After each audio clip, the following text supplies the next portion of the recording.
All right, I'll show you how you can log into Buzz, where you will have access to all of your classes.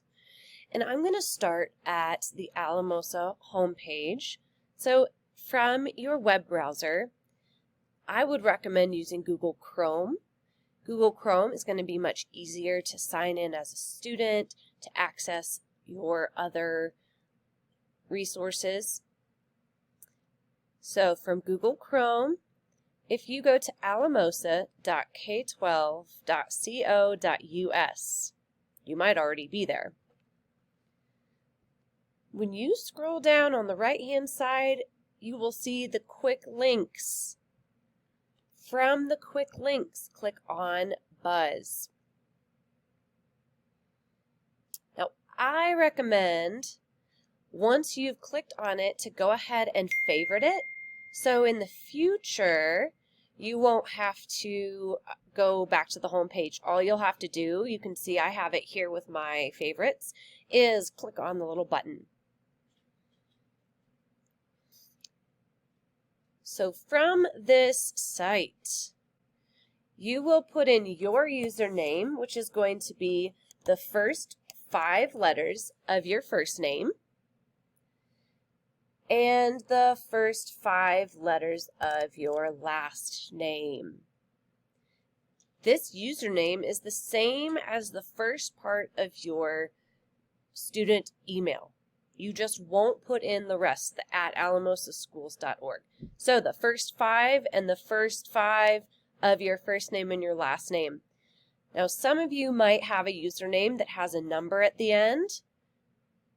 So if you know what your username is for the beginning of your email, then you know what your username is for Buzz.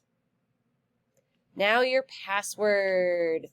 Your password is going to be your lunch number and the letters ASD, like Alamosa School District, all lowercase. So for your student Google account or your email, you have your lunch number and the word Google. But for Buzz, it's your lunch number and the letters ASD. Once you've typed that in, you can hit login, and it should take you right to your home page where you're going to see all of your classes. All right, so you're in, and you should see more classes. I'm just giving an example here. I have the Buzz Student Orientation class, but you should see some other classes. Now, if it's the beginning of the year and you don't see classes, or if you had trouble signing in, it's possible that we are still enrolling you in your classes.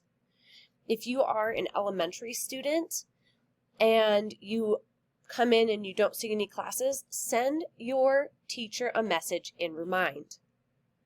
If you are a secondary student, then your contact will be Rena Rilling and Debbie Barron.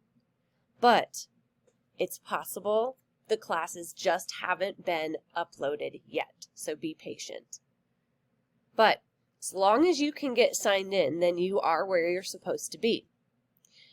When you sign into Buzz each day, if you have any messages from your teacher, any announcements, you'll see that right here. So I can click on this and see the announcements that I shared with my students. And you can see for my 5th graders, I shared an announcement for them about live class starting Monday morning.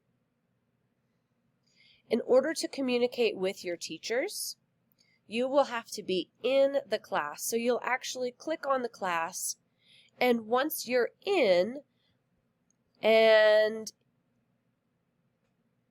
you're working on your course, you'll have the option to send your teacher an email. Students in middle and high school, you might have a different teacher for each different class. So that's why you have to be in the class to send them an email. Remember, we all have those Google accounts, so you can also just use your Gmail or Google Chats to communicate with your teacher during the day. Most important is pay attention to what your teacher says they would prefer the communication be. So I clicked on the menu up here in the left-hand corner, And I'm going to go back home, and this is where you would see all of your classes. To log out, you just click on your name and you can choose Log Out. So, this is Buzz. You can get to it from the home school district homepage, quick links. And once you get to it the first time, if you click on the star to favorite it, then you can show your bookmarks bar, and that way you always have that button. Okay, I hope this helped. If you still have trouble logging in, please message your teacher. If you are in secondary, you might not see all of your classes yet. If you are in elementary, you should. So if you don't see your classes, just send a message to your teacher on Remind. I know, this is just one more thing, but don't worry, it's not going to be that difficult. You might already know how to use Google Classroom, and that's going to help you use this as well. So be patient. We're in this together. It's all good.